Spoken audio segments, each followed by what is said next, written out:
नमस्कार दोस्तों, गोल स्टडी के YouTube चैनल पर एक बार फिर से आपका स्वागत है। लोक संत चल रहे थे और अब हम लोक संतों के अंत, इस टॉपिक के अंत की ओर अग्रसर हैं। देखिए, एक नया संप्रदाय, गौड़ीय संप्रदाय। किसकी बात कर रहे हैं? गौड़ीय संप्रदाय। सुनिए, कभी आपने नाम सुना हो तो एक संत थे माधवाचार्य। क्या नाम था? माधवाचार्य। ठीक है, अब इतना डीप में जाने की ज़रूरत नहीं है क्योंकि अपने को डायरेक्ट गौड़ीय संप्रदाय में आगे की बातें करनी है। पर थोड़ी सी नॉलेज के लिए बता देता हूँ कि संत थे माधवाचार्य। इन्होंने दिया था एक सिद्धांत, द्वैतवाद। क्या दिया? द्वैतवाद। ये द्वैतवाद क्या कहता है? ये कहता है कि ईश्वर जो है दो है। ईश्वर के दो अस्तित्व को इन्होंने स्वीकारा है। शंकराचार्य अद्वैतवाद के बारे में कहते थे कि ईश्वर जो है दो नहीं है, एक है। ठीक है ना, वो अलग अलग दर्शन है, अपने अपने दर्शन है। तो माधवाचार्य जो है इन्होंने द्वैतवाद दिया। इनकी पुस्तक का नाम था पूर्ण प्रज्ञ भाष्य। पूर्ण प्रज्ञ भाष्य। अब ये दोनों सवाल तो बस आपके इंडिया जीके में काम आ सकते हैं कि द्वैतवाद किसने दिया? माधवाचार्य ने। और पूर्ण प्रज्ञ भाष्य के जो राइटर हैं, लेखक हैं, वो कौन हैं? माधवाचार्य हैं। ठीक है, अब सुनो, माधवाचार्य तो चले गए। एक संत थे गौड़ स्वामी। क्या नाम था? गौड़ स्वामी। इन गौड़ स्वामी ने इनके सिद्धांतों का प्रयोग किया और उनका क्या किया? प्रचार किया। तो गौड़ स्वामी ने प्रचार किया। क्या किया? प्रचार किया। इसलिए इस संप्रदाय का नाम क्या पड़ गया? गौड़ीय संप्रदाय। ठीक है, माधवाचार्य जी के सिद्धांतों को आगे बढ़ाते हुए गौड़ स्वामी ने इस संप्रदाय का प्रचार किया, इसलिए इसका नाम क्या पड़ गया? गौड़ीय संप्रदाय। कौन सा संप्रदाय? गौड़ीय संप्रदाय। इतनी बात हो गई। ठीक है, अब आगे बढ़े तो अब एक और चीज़ सुनो। ये जो गौड़ीय संप्रदाय है ना, आगे जाकर के बंगाल में एक संत जन्मे थे, आपने नाम भी सुना होगा, चैतन्य महाप्रभु। चैतन्य महाप्रभु ये कहाँ के थे? बंगाल के थे। ठीक है ना, तो बंगाल के अंदर इन्होंने गौड़ीय संप्रदाय को इतना ज़्यादा फैला दिया था कि जन जन के मानस के अंदर, जन जन के हृदय के अंदर गौड़ीय संप्रदाय और श्री कृष्ण की जो भक्ति थी उसका रस उमड़ पड़ा था। ठीक है ना, तो चैतन्य महाप्रभु ने गौड़ीय संप्रदाय को जन जन तक पहुंचाया। सुनो, गौड़ीय संप्रदाय के जो सबसे पहले शुरुआत हुई थी, माधवाचार्य जी हैं, उन्होंने द्वैतवाद दिया, पूर्ण प्रज्ञ भाष्य उन्होंने लिखा, और बाद में गौड़ स्वामी जो हैं उन्होंने इसका प्रचार किया। किसका? गौड़ीय संप्रदाय। इन्हीं के नाम पे पड़ा है। बाद में चैतन्य महाप्रभु आए, बंगाल के थे, उन्होंने गौड़ीय संप्रदाय को जन जन तक पहुंचा दिया था। और कहते हैं बंगाल से वृंदावन आया और वृंदावन से ये संप्रदाय कहाँ आ गया? जयपुर आ गया। तो देखिए, आगे बढ़ते हैं, स्क्रीनशॉट ले लीजिए। ठीक है, हाँ,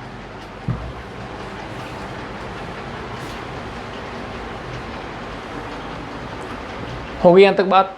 अब ये जयपुर आ गया संप्रदाय। कहाँ गया? जयपुर। तो अब सुनो, गौड़ीय संप्रदाय की मुख्य पीठ कहाँ पर है? ठीक है, तो सुनिए, अपने जयपुर में गोविंद देव जी का मंदिर है। गोविंद देव जी का मंदिर, जयपुर। गोविंद देव जी का मंदिर, जयपुर। ये राजस्थान में गौड़ीय संप्रदाय की मुख्य क्या है? पीठ है।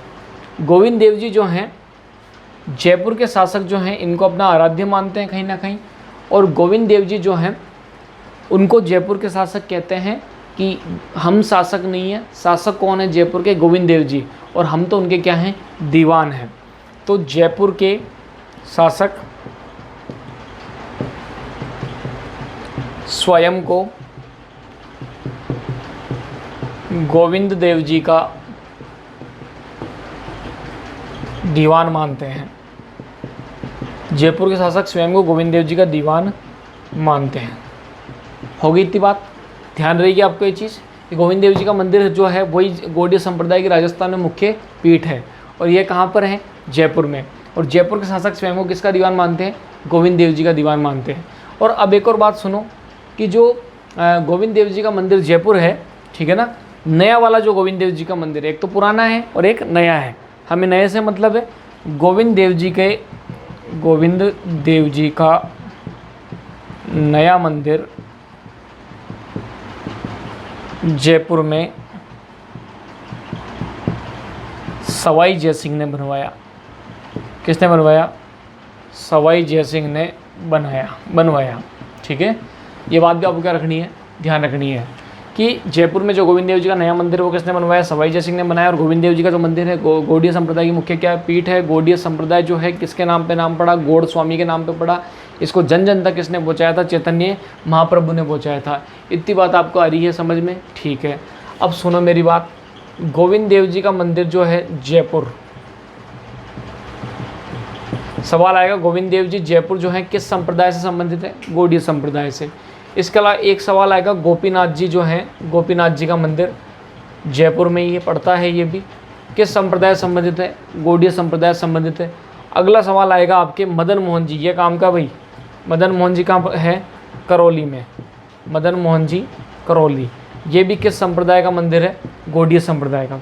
तो इन तीनों मंदिरों के बारे में आपको ध्यान रखना है कि तीनों कौन संप्रदाय जुड़े हुए हैं? गौड़ीय संप्रदाय से। तो इतनी बात हमने किसके बारे में कर ली है? गौड़ीय संप्रदाय के बारे में। अब आगे एक नए संप्रदाय के बारे में हम पढ़ते हैं। तो ये तो हमारा कौन संप्रदाय था? गौड़ीय संप्रदाय। ठीक,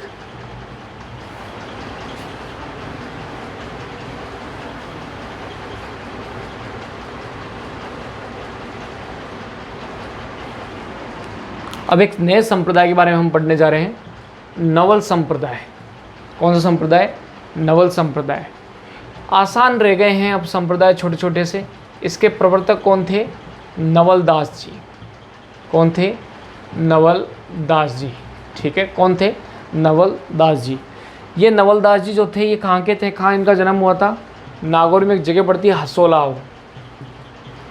हसोलाव नागौर के थे। कौन? नवल दास जी। कहाँ के थे? हसोलाव नागौर के। और इन्हीं नवल दास जी ने कौन संप्रदाय की स्थापना की? नवल संप्रदाय की स्थापना की। इस संप्रदाय की जो मुख्य पीठ है किसकी? नवल संप्रदाय की, वो कहाँ पर है? जोधपुर में। कहाँ पर है? नवल संप्रदाय की मुख्य पीठ कहाँ पर है? जोधपुर में है। अब इस संप्रदाय का जो प्रमुख ग्रंथ है उसका नाम क्या है? नवलेश्वर अनुभव वाणी। क्या नाम है? नवलेश्वर अनुभव वाणी। तो मुख्य पीठ जोधपुर, ग्रंथ नवलेश्वर अनुभव वाणी। प्रवर्तक कौन है? नवल दास जी, हसोलाव नागौर के ये थे। नवल संप्रदाय के बारे में इतनी ही जानकारी काफ़ी है, इसका भी आप स्क्रीनशॉट लीजिए। ठीक है, स्क्रीनशॉट ले लिया? ठीक है, अब बढ़ जाते हैं आगे। अब एक और संप्रदाय के बारे में अपन चर्चा करते हैं, अलखिया संप्रदाय। कौन सा संप्रदाय? अलखिया संप्रदाय। ठीक है, तो अब सुनो इनके बारे में। ठीक है ना, तो अलखिया संप्रदाय क्या है? देखो आसान सा है। इसके जो प्रवर्तक थे, प्रवर्तक, मुख्य पीठ और ग्रंथ, ये बातें हमेशा ज़्यादातर क्या होनी चाहिए? ध्यान होनी चाहिए। अलग संप्रदाय जो हैं इसके प्रवर्तक थे लालगिरी जी। कौन थे? लालगिरी। देखो नाम में नहीं आ रहा है यहाँ पर अलग है थोड़ा। इसके प्रवर्तक कौन है? लालगिरी। ये लालगिरी थे चूरू के। कहाँ के थे? चूरू के। अलखिया संप्रदाय के प्रवर्तक कौन थे? लालगिरी। लालगिरी कहाँ के थे? चूरू के थे। मुख्य पीठ इनकी कहाँ पर है? बीकानेर में। कहाँ पर है? बीकानेर में। और इनकी पुस्तक का नाम क्या है? अलख स्तुति प्रकाश। अलख स्तुति प्रकाश। क्या इतनी बात ध्यान रहेगी आपको? ठीक है, ये तो कौन संप्रदाय हुआ? अलखिया संप्रदाय। स्क्रीनशॉट आप ले लीजिएगा। ठीक है, तो इसी के साथ अलखिया संप्रदाय भी क्या हुआ? कंप्लीट। अब एक और नए संप्रदाय के बारे में हम पढ़ लेते हैं, छोटा सा है, काम का भी है। अब आ रहा है नाथ संप्रदाय। कौन सा संप्रदाय है? नाथ संप्रदाय। बहुत ज़्यादा सवाल आते हैं नाथ संप्रदाय से जुड़े हुए। बहुत जानकारी जो है हमें नाथ संप्रदाय के बारे में प्राप्त करना आवश्यक होता है। तो अब देखो क्या है। ठीक, तो देखो नाथ जो हैं बहुत ही प्रसिद्ध है राजस्थान में कुछ स्थान। जैसे आपने कभी नाम सुना हो महामंदिर जोधपुर। महामंदिर जोधपुर ये राजस्थान में है, नाथ संप्रदाय की मुख्य पीठ। तो महामंदिर जोधपुर जो है नाथ संप्रदाय की मुख्य पीठ है। महामंदिर जोधपुर नाथ संप्रदाय की मुख्य पीठ है। ठीक, इसको आपको थोड़ा क्या रखना है? ध्यान रखना है। इसके अलावा एक और बात करें, अजमेर ज़िले में जो पुष्कर है उसके पास आगे थोड़ी से आगे एक गांव है जिसका नाम है राताडूंगा। क्या नाम है? राताडूंगा। कहाँ पर है ये? पुष्कर में। कहाँ पर राताडूंगा? पुष्कर में। किस संप्रदाय का पीठ है? तो नाथ संप्रदाय की अन्य पीठ। नाथ संप्रदाय की अन्य पीठ। नाथ संप्रदाय की अन्य पीठ कहाँ पर है? राताडूंगा, पुष्कर में। मुख्य पीठ कहाँ पर है? महामंदिर, जोधपुर में। ठीक है। अब सुनो, आपने नाथ संप्रदाय में बहुत सारे मुनियों के नाम सुने होंगे। इनके प्रवर्तक थे मत्स्येंद्र नाथ, जिसको आप मच्छंद्र नाथ भी करते हैं। कभी आपने नाम सुना हो राजा भर्तृहरि, ये भी किस संप्रदाय से जुड़े हुए थे? आपने सरिस्का में पढ़ा ही होगा। ठीक है ना। कनफटे नाथों का प्रसिद्ध तीर्थ स्थल है। ठीक है ना। मत्स्येंद्र नाथ, राजा भर्तृहरि का संबंध भी किस संप्रदाय से? नाथ संप्रदाय से। और बहुत फेमस गोरखनाथ, गोरखपुर तो सुने होगा, योगी आदित्यनाथ वगैरह, ये गुरु जो है गोरखनाथ पंथ के थे। मत्स्येंद्र नाथ, राजा भर्तृहरि, गोरखनाथ, जालंधर नाथ, ये सब राजस्थान के नाथ संप्रदाय से जुड़े हुए कुछ प्रमुख संत कह सकते हैं हम इनको। तो कहीं ना कहीं नाथ संप्रदाय का बहुत ज़्यादा वर्चस्व रहा था। ठीक है। अब देखो आगे एक और बात। मुख्य पीठ मैंने महामंदिर जोधपुर बता दिया, राताडूंगा पुष्कर बता दिया, ये भी बता दिया। एक सवाल देखो पेपर में आता है, नाथों की छतरी कहाँ पर है? नाथों से जुड़े हुए सारे सवाल बता देता हूँ एक साथ फटाफट। नाथों की छतरी है जालोर में। नाथों की छतरी कहाँ पर है? जालोर में। कहाँ है? जालोर में। ठीक है। इतनी बात है। एक सिरे मंदिर जालोर, ये भी ध्यान रखना, सिरे मंदिर जालोर में है। सिरे मंदिर कहाँ पड़ता है? जालोर में। ये किस संप्रदाय से जुड़ा हुआ है? नाथ संप्रदाय से जुड़ा हुआ है। किस संप्रदाय से जुड़ा हुआ है? नाथ संप्रदाय से जुड़ा हुआ है। इतनी बात आ रही है। ठीक है। नाथों की जो छतरियाँ हैं ना जालोर में, इनकी एक खास बात होती थी, इन छतरियों पर तोते का चित्र बना होता था। किसका चित्र बना होता था? तोते का चित्र बना होता था। ठीक है। नाथ मुनियों की वैसे भी एक आदत होती है, इनके कान जो है बड़े बड़े छिदे हुए होते हैं और कानों में कुंडल को भी धारण करते हैं और लोक संगीत का भी प्रयोग करते हैं। और एक और चीज़ बता देता हूँ नॉलेज के साथ साथ। ठीक है। पहले आप इसको नोट कर लिए, महामंदिर जोधपुर नाथ संप्रदाय की क्या है? मुख्य पीठ है। इसके बाद जब हम आगे बढ़ते हैं तो राताडूंगा पुष्कर जो है नाथ संप्रदाय की एक अन्य क्या है? पीठ है। मत्स्येंद्र नाथ, राजा भर्तृहरि, गोरखनाथ, जालंधर नाथ का संबंध भी किससे है? नाथ संप्रदाय से। जालंधर नाथ के बारे में आप जालोर दुर्ग पढ़ा होगा। जालोर जो है वहाँ पर जालंधर नाथ की क्या थी? तपोस्थली थी। नाथों की छतरी कहाँ है? जालोर। इन छतरियों पर क्या बने होते थे? तोते बने होते थे। पश्चिमी राजस्थान में भी नाथ संप्रदाय का शुरू से बोला वाला रहा है। ठीक है ना। सिरे मंदिर जालोर जो है वो भी किस संप्रदाय से जुड़ा हुआ है? नाथ संप्रदाय। ठीक है ना। तो इसका आप क्या लीजिए? स्क्रीनशॉट लीजिए। ठीक है। तो ले लिया होगा आपने स्क्रीनशॉट। अब देखिएगा, अब सुनो, जोधपुर जो है ना उसमें आपने कभी नाम सुना, एक मानसिंह नाम का राजा था। ठीक है ना। अंग्रेजों के टाइम पर बिल्कुल, वो जो मानसिंह थे ना जोधपुर के शासक, उन पर भी नाथ संप्रदाय का बहुत ही ज़्यादा क्या था? प्रभाव था। ठीक है ना। कभी नाम सुनो आयस देवनाथ, एक नाथ संप्रदाय के मुनि थे, उनका आशीर्वाद था मानसिंह के ऊपर। और जोधपुर का जो शासक था ना मानसिंह, तो एक लाइन ध्यान रखना, जोधपुर के राजा मानसिंह,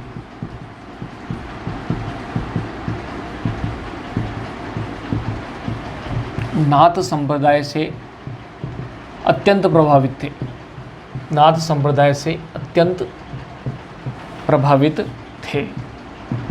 ठीक है। जोधपुर के राजा मानसिंह नाथ संप्रदाय से अत्यंत क्या थे?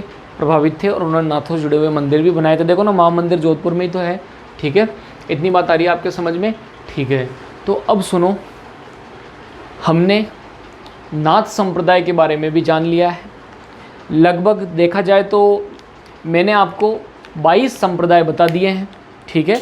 और अब सुनिए सबसे बड़ी बात, कि लोक संत और संप्रदाय जो एक कठिन टॉपिक माना जाता था, उसके 22 संत मैंने करवा दिए हैं। अब मेरी नज़र में तो कोई भी महत्वपूर्ण संत बचा नहीं है। ठीक है ना। तो इतने सारे संतों को हमने इतने कम समय के अंदर, लगभग 15 वीडियो हैं। ठीक है ना। अभी तक लोक संत और संप्रदाय के भक्ति आंदोलन नंबर 1 वीडियो था, उससे लेके आज आखिरी वीडियो तक। ठीक है ना। पूरे लोक संत और संप्रदाय हमने क्या कर लिए हैं? कंप्लीट कर लिए हैं। अब मेरा ये मानना है कि लोक संत और संप्रदाय में इससे बाहर सवाल नहीं आना चाहिए, और आएगा तो वो किसी को नहीं आएगा, सीधी सी बात है, पूरे राजस्थान को ही नहीं आएगा। ठीक है ना। तो हमने आज संत और संप्रदाय की सीरीज़ को ख़त्म कर रहे हैं। कल्चर की एक नई सीरीज़ के साथ मैं हाजिर होऊंगा वापस। गोल स्टडी की टीम, यकीन मानिए, आपके गोल को अचीव करने के लिए लगातार प्रयासरत है। ये जो वीडियो आपने देखा है ना संत और संप्रदाय का, जो हम रिकॉर्ड कर रहे हैं, ये रात के 1 बज रही है इस टाइम पर। रात के 1 बजे हमने इस वीडियो को रिकॉर्ड किया है, और इस समय अब रिकॉर्ड करने की सबसे बड़ी वजह भी ये थी कि समय पर ये टॉपिक आपके पूरे हो, क्योंकि इसके बाद हो सकता है मैं भी कुछ 1-2 दिन के लिए यहाँ अनुपलब्ध रहूँ अजमेर में, ठीक है ना, तो ताकि आपका ये टॉपिक छूटे नहीं, कंटिन्यूटी टूटे नहीं। इसीलिए लोक संत और संप्रदाय तो आज क्या हो गए, पूरे हो गए।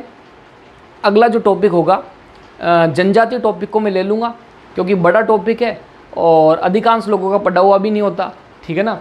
तो इसी प्रकार आप हमको प्रोत्साहन देते रहें। लाइक, शेयर और सब्सक्राइब ज़रूर कीजिएगा। धन्यवाद।